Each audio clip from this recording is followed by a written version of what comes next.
well, Wild Beyonder. This is beautiful region of Patagonia, on the mountainside. Coming down from Felipe's grandpa's house. We just spent the last few days shearing some sheep, or ovejas. Ovejas? Ovejas. I stuck at that word apparently. Don't man. Yeah, now we're headed back down to Coyhaique, and we're gonna go on a little venture to Argentina. Decided to give you guys a lovely view of beautiful countryside. Lovely creek. That creek is not the one we're gonna be rafting, but don't worry about that. We got that covered later on. Alright guys, well, see that? I don't know if you can see it in a second here. It's gonna come out from the trees there. But that's the bus that we need to be on. The only bus that we need to be on. That's the only bus that runs between here and Coyhaique, the main city. There's only a few of them a day, and it's a long walk back. We have to walk all the way back. So hopefully either we catch that bus when it comes back the same way, or we find a very friendly farmer with a truck that will give us a ride to the city. But I guess we'll find out what happens.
We just nailed it, right? Oh yeah.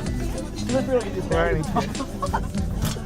There we go. Now we nailed it. We nailed it. It's pretty sunny right now. Huh? It's pretty sunny, right? English? It's sunny. Oh, sunny. Yeah. Chileans. Whatever. I'm tired now. So we just nailed it. Oh, yeah, nailed it. That whole van thing for a long time.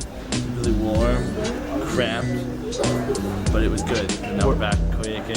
Yay! We're gonna get another vehicle to another place. It'll be fun. It'll be fun.